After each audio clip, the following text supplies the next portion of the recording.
YouTube? It's your girl Kamai coming back with another fire video. Oh my god, we're back. Anyways, y'all, I miss you so bad, too bad, okay? I told you guys I was gonna be coming back several times, okay? Several times. I have probably even made intros to videos or just lost footage that just never made it to the internet. Babes, we're back, okay? You see me? You see me? We're back, okay? So don't you fret. You saw the title. We gotta get in this kitchen. So let's get it cracking, baby. We ain't wasting no time. We're about to be making all of your holiday favorite vegan version, baby. Don't play with me. I'm literally about to lay out all my ingredients and show you guys. We're making green mac and cheese, sweet potato, and dressing. My main course, or like what you guys would have for a ham or a turkey, I usually get the filled roast, and that's my side, or like that's my main course to all of my sides. That's what I'm saying. I'm not necessarily cooking my main course. It's something I just pop in the oven. So for this specific video, I won't be showing you guys my full Thanksgiving meal, but I do have footage of my early Thanksgiving that shows everything that I cooked. Yeah, let us get into the ingredients, y'all, and all the stuff you're gonna need to make each thing. It is super easy. I kid you not. There's very little difference between the plant-based version. Can I speak? Am I back? Like I was saying, there's little difference between the plant-based version and regular version. Literally, you could be using plant-based butter versus regular butter, regular cheese versus plant-based cheese, and you're not putting turkey in your curry, you're not putting meat in your dressing.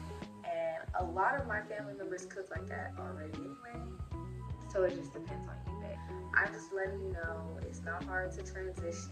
It's not hard to have your favorites on the holiday. You can stay disciplined. If you have been on a journey, stay on your journey. Do not get tempted by the holidays. It's very easy to get tempted by the holidays, y'all. It is so much out there. Desserts, the foods, the everything is a lot. Stay focused. It is winter's art, y'all. Stay focused. Because next year, show up with me. I literally need to stop playing. My baby is asleep. I'm trying to get this done before the house wakes. Anyways, so yes, let's get into ingredients. I have my kale greens. We have red onion, yellow onion, or what's left of a yellow onion, bell pepper, celery. You're also gonna need your stuff for your dressing, sweet potatoes, seasonings over here for all my visual folks. I don't know if I have everything out, but that's mainly the most things I put in. Everything. And your mac and cheese, you're gonna need milk, of course, cheese, sour cream, and noodles. And yeah, these are your ingredients. If there's anything I'm missing, I will put it all in the description. I promise y'all I'm trying my best to actually have recipes. I don't measure. I really do season from the soul. Yeah, I'm working on actual recipes, so I have an actual recipe book. Something you can follow, and it'll be the same time as mine. Same thing. We'll be on the same time, okay? Twin. Okay, you guys, we are about to get started. We are going to be multitasking, and I do want to put a disclaimer. I've already had a big feast. Early Thanksgiving already happened with my family and everything. This is literally going to be small portions. Do keep in mind I am cooking small little portions just so you see the recipe, what it's supposed to look like, and what you're supposed to put in it. So cook accordingly. You see how many bundles of greens I have? Babe, if you're cooking for 5, that's not gonna be enough. Not at all. If you only have 1 bag of mac and cheese and you're cooking for 10 people, it's not gonna be enough, okay? And I'm not even cooking that whole bag. If I was making my regular Thanksgiving, I would use a whole bag. So just keep that in mind. Stay with me. You're gonna wanna unbunch all of them, wash them. First, I take them out of the stem. Take them off of the stem. Make sure they're all ripped up, so I'm not washing them. Oh my God, y'all. Oh my God. Y'all, I swear, I'm done. I'm not even ready to cook this anymore. This is why you have to clean your greens. What the heck even is it? It has pinchers at the bottom. But it just came came out of the greens when I unbundled it. I'm so scared. I just can't do this. I have to kill it before it goes somewhere. Oh my God. Help me. Help me. Somebody help me.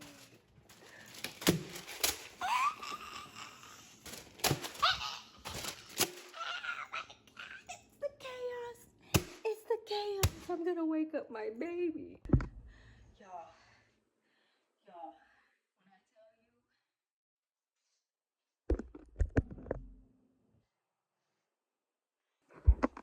I don't think it's dead. I'm scared. I don't woke up Justin, oh Lord. When I tell you that just threw my whole vibe, I was moving and grooving. When I tell you I hate, why did I find that bunchelled in my green? And it's been in my fridge. It's been in that plastic bag that you put it in, and it's been in my fridge. Matter of fact, I got those groceries delivered to me. They've been here since yesterday. That bug has been in my fridge, bunchelled in my collard greens, my Kale Greens. I'm gonna have to reconvene on that, y'all. I'm just gonna go to the next thing. Let's make the mac and cheese. Matter of fact, I'm going to go ahead and chop my veggies for my dressing and make my mac and cheese in this. We'll reconvene. I'm actually just gonna take a beat. That actually just threw me off, okay? Alright, so we're starting off mincing our onions. This is really a preference of whether you would like red onion or yellow onion. I prefer red onion. I actually don't use much of yellow onion at all unless it's for like soup. I don't know, I don't really use it as much. But moving on, you are going to want to mince this down. Like, truthfully, this cut is a rough cut because you'll notice in the bowl next to me, when I'm done, it's minced all the way down. That goes for all of them. The trio, onion, bell pepper, and celery need to be minced down. When it's in your dressing, it's not a part of something that should be eaten into. Like, it should be pretty much just seasoning, okay? If you tapped into Louisiana, they say seasoning for their Holy Trinity. When you cook it down right before you put everything into the cornbread, you do want them to be pretty much translucent. Make sure you get a nice knife. I think that is the key to cutting perfectly. A good knife in the kitchen is staple. Maturing is realizing that cutlery is very important, and if you invest in it in the right way, you will have those knives for a while. But anyways, after we finish up the bell pepper, we're going to move on to celery. Once our Holy Trinity is all prepped, we're going to move on to sweet potatoes.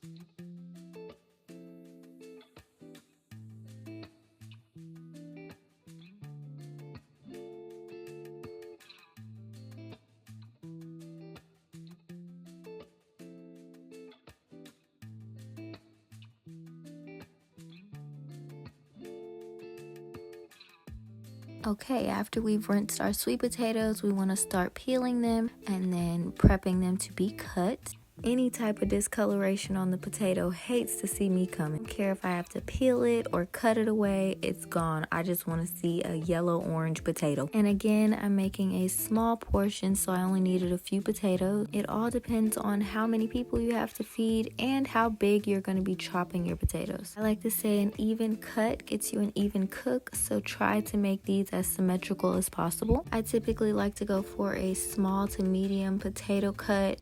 I promise you they will not break as long as you love them and leave them alone when it's time to cook. Too much stirring when you're trying to make sweet potatoes will have you left with a sweet potato souffle, a sweet potato pie, baby. These are tips and tricks. I got you. Don't fret.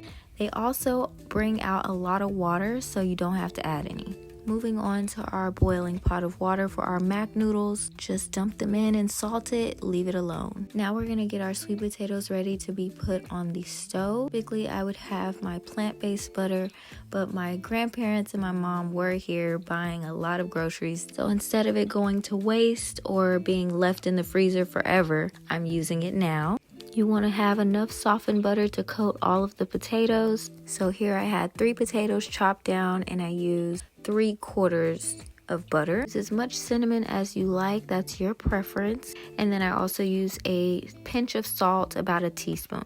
Once you got that incorporated and mixed very well, you're going to add your sugar, regular cane sugar and brown sugar. I'd say I put about 1.5 cups of sugar to 2 cups. I feel like sweet potatoes are like Kool-Aid. Some people believe it can't be too sweet and some people believe it can be. So just go according to your sweetness tolerance. Moving on to our mac and cheese. Now that they're cooked, we are going to put our pepper on them and sour cream.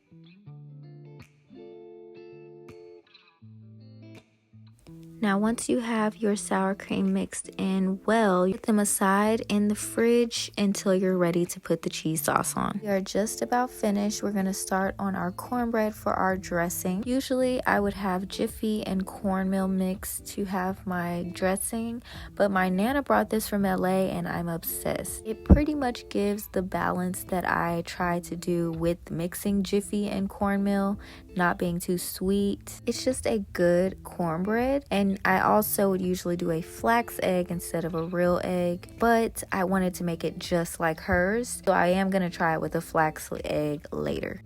After you have everything mixed well, put that baby in the oven at 400 degrees for 20 minutes or until golden brown. In efforts to multitask, we're getting this cheese sauce done so we can put our mac in the oven as well. Unfortunately, the footage was lost of me making the roux, but there's tons of videos out there if you need it. And then I did just melt down that Follow Your Heart cheese, which is becoming one of my favorites. You'll definitely want to let the cheese sit out so that it doesn't have too hard of a time melting down and it's already room temperature. After you season your sauce to taste with paprika, salt, onion powder, garlic powder, and a little veggie bouillon, add those noodles and give it a nice stir. Have your milk on standby or even vegetable broth if you need to loosen it up a bit. The key is to have creamy sauce, not watery sauce. And then you're going to put it all in your pan, cheese her over top, and then place her in the oven. Alright you guys, we are home stretch. Now that our beautiful cornbread is done, we're going to get our Holy Trinity sauteed down. Remember, this is accent, not a main part of the show. So let it be very minimal in the ratio to cornbread. Alright, you need to clean your sink out. Do not be nasty. Listen, but we don't judge. No, I'm judging you. Get that cat, that dog, whoever else out the kitchen, clean up. I don't want to see nothing nasty in the kitchen.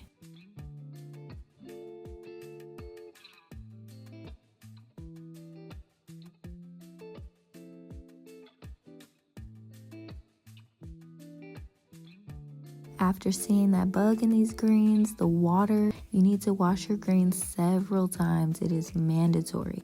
I believe this was like the 3rd or 4th wash. I think I washed them 4 times total, but definitely get them clean and then put them in the pot. We are almost done, babes. Thank you for hanging in there.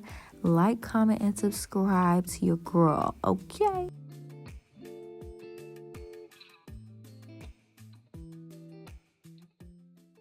Alright y'all, it is so late, but we are just about done. We have our mac done, sweet potatoes are done, greens are on the pot, probably gonna take 30 minutes, and we're about to put our dressing in the oven. So we're gonna assemble this, come back to the greens, and then we'll be done. So I hope you guys are enjoying the video. Yeah, try it at home, let me know what you think in the comments. If you want more stuff like this, because I be trying stuff all the time. Anyways, I'm gonna stop talking because I know what y'all came for. No, I'm kidding. But anyways, thank you for watching. Like, comment, and subscribe, please. I told y'all. I don't know if y'all noticed before, but Greens will always cook down. This pot is perfect size and it's gonna cook down some more. If you have like a bunch of bushels of greens, make sure you account for the fact that it is going to cook down tremendously. There's people that cook a lot that know that already. If you do not, and you didn't know that, baby, never underestimate the cook down of the greens, okay? Okay. So lastly, we got the dressing. I hate doing this part because the cornbread just is so pretty and you have to break it all up, but it tastes so good. And I'm just going to make sure it has big chunks in it still. I don't like it to get too mushy once I start adding the vegetable broth. Add little by little. Do a good mix, not a stir, but actually folding it over. Season to taste with salt, onion powder, garlic powder, sage, and a little complete. Put it in the oven at 400 for 20 minutes or until golden brown. All the food is done and you are ready to eat, baby. You're welcome. See you guys in the next video.